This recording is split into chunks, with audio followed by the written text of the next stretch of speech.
So Victoria ends its first day of another lockdown and the weekend awaits. More than 6.5 million people, not only in Melbourne, as if that's bad enough, but hundreds of kilometres away, where there have been no infections, from Malakuta to Nelson, from Mildura out on the fringes of the desert down to Wilson's Promontory, all in lockdown. Schools shut, shops shut, bars and restaurants shut.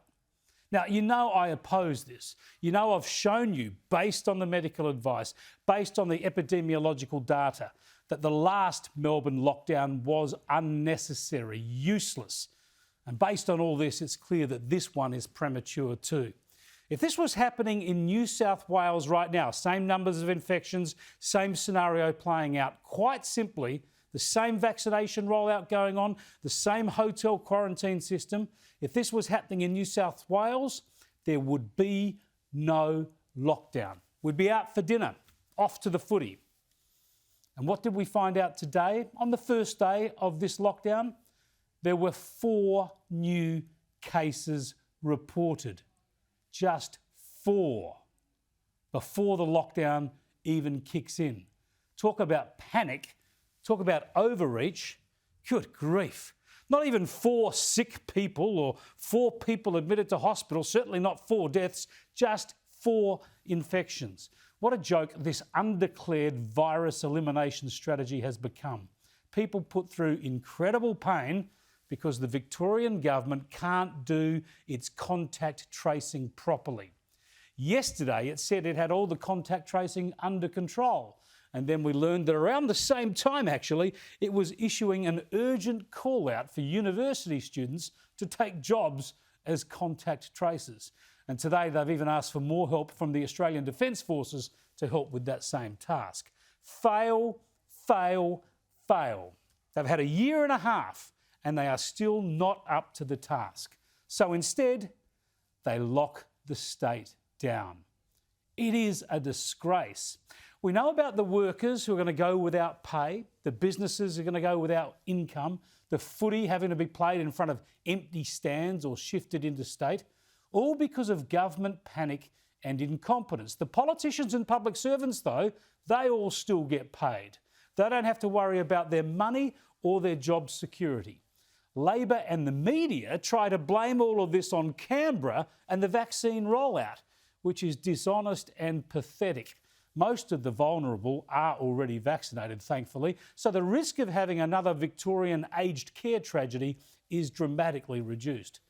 So what are these people saying anyway? People like Melbourne Deputy Lord Mayor Nicholas Rees just half an hour ago. Are they saying that the Victorian government can't manage the virus, can't manage quarantine in hotels, can't do contact tracing, so they have no tools at all except lockdowns, unless and until every person in the state is vaccinated? What an admission of failure. And why is it that New South Wales can handle most of the country's hotel quarantine and deal with outbreaks and never have a citywide or statewide lockdown? Not only is the Victorian government exposed as hopeless and damaging to its citizens, but most of the media is exposed as complicit, alarmist and dishonest in trying to shift the blame elsewhere. But you know what makes me more angry than anything about this lockdown, and I'm certain it's the same with you? As usual, it's the personal trauma. Sometimes we hear about it, sometimes only the families directly involved and their loved ones know about it. I know one great Australian bloke, a bloke who served his country with distinction, whose life has been turned on its head in recent years through no fault of his own. His trip to Melbourne for a very special family catch-up and footy match has been ruined. I know you'll be watching, Dave, so I hope the doggies get up for you anyway. There's thousands of little interruptions like this, people missing out on special moments. But what about the Warrnambool family? This is the worst. They tragically lost their little boy on a school camp. 8-year-old Cooper Onyet drowned on his first overnight school camp a week ago today.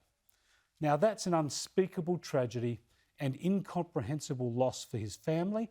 Nothing will change that, of course. But today they said farewell to him. His funeral occurred on the first day of lockdown. The family wanted an exemption from the 10-person funeral limit, permission to have more people, outside, they said, in masks, whatever it took to have more people there. Listen to Cooper's mum, Sky, yesterday, speaking to 3AW's Neil Mitchell. We really need our support tomorrow from family and friends to get us through this. And we've got a whole school that's mourning for a friend. So, yeah, they've all been so strong. And just to rip away the support that we've really opened up to this time is just something I think that would be detrimental to both myself and Cooper's daddy, my partner, and to his big brother Jet. I think it would just be really detrimental to rip away the support that we've all welcomed and needed. It's just, I think it's not something that we need right now.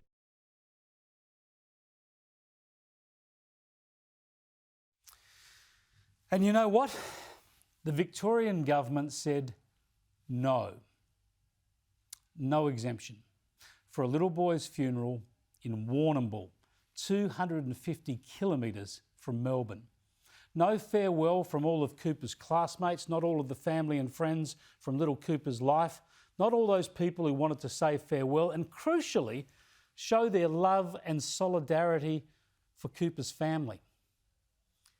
I can't believe it. The government said no. These people who can't contact trace, who can't follow their own rules in hotel quarantine, can't get the locations of their hotspots right, they're suddenly ruthlessly efficient and sticklers for the rules when it comes to a little boy's funeral? I don't know the thinking behind it. I'm sure they are considering the equity issues for everyone who will unfortunately have funerals in coming days, and the equity issues around how you manage the risk in all of those settings, because we know transmission occurs in large gatherings. Your own staff breached quarantine rules. Your own staff have refused to take COVID tests at hotel quarantine sites. And yet now is the time, this is the occasion you suddenly decide that no rules can be bent? Look, my youngest boy is 8 years old. I wouldn't urge anything that jeopardised his health or anybody else's. But this is so cruel, heartless, and completely disproportionate to the risk, which of course is virtually non-existent in this case. Strength and love to that poor family in such a traumatic situation.